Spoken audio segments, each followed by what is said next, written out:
Look at her. They had to make her float in her little preview because she's so tiny. So it took me a bit to formulate my thoughts on Porom because she's a little bit of a tricky one to talk about, mostly just for her importance. She's purely a strict support character.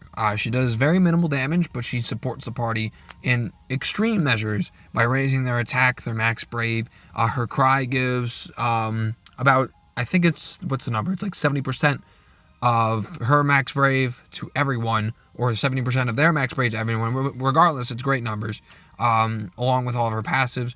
Her cry also has a chance of inflicting the confused debuff, which is basically like paralysis, essentially. It has 25% chance to do that on all enemies. And her second ability, I forget what it's called. Her second ability, Mycidian something, it only targets one person, but it then reduces the amount of HP damage that they take, which is amazing. And her White Wave does the exact same thing.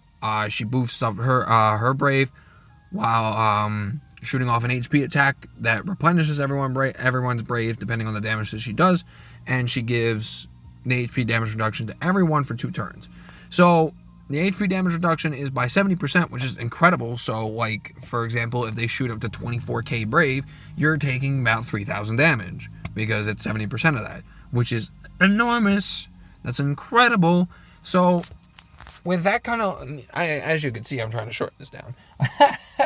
So with that little like forecast of what she can actually do out of the way, is Porom important for the Cosmos era? This one's tricky to talk about because it really kind of just depends on your party setup. If you don't have a good healer, like I'm gonna say like Lena or Yistola, or who's another good healer? That's all I can think of off the top of my head. If you don't have Aiko. Aiko's another good healer. If you don't have a good healer for your team, I would definitely say she's phenomenal to get. She's absolutely phenomenal. She's raising health. She's, by the way, she gives overflow to your HP, which I forgot to mention, which is amazing. Gives overflow to your HP. She reduces the amount of damage that you take.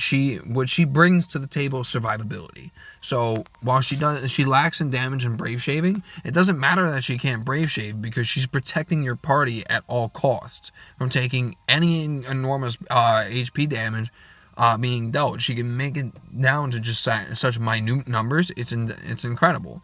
But if you don't have, so this is kind of like the verdict on Porom. If you don't have a good healer, bravery, HP regen, a good straight up healer regardless, then I would say she's a must pull. Like, you should definitely get her.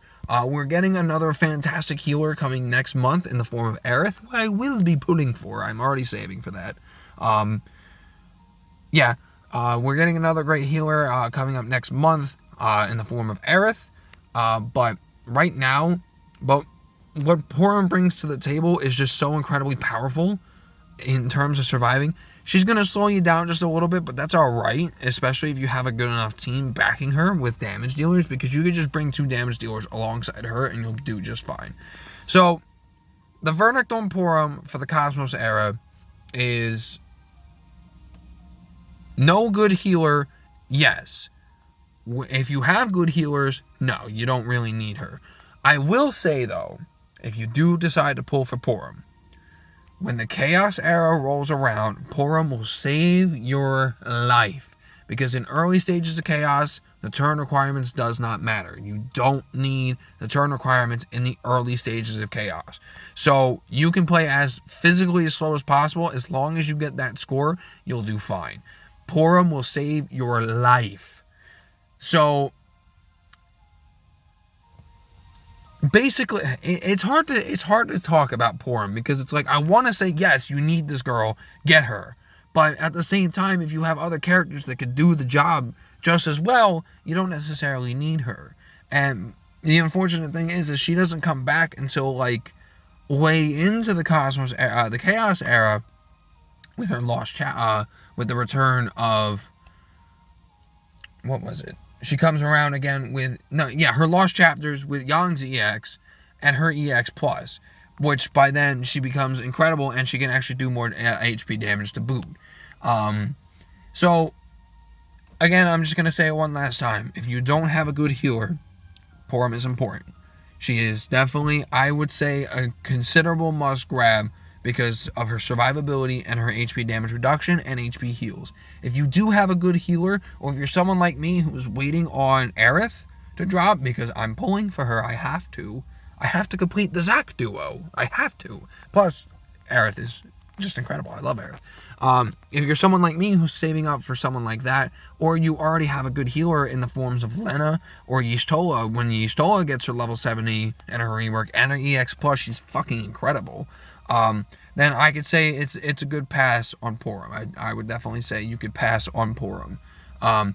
But yeah, she'll save you if you have her, and she'll save you in chaos. Like, she's a great future investment if you decide to pull for her.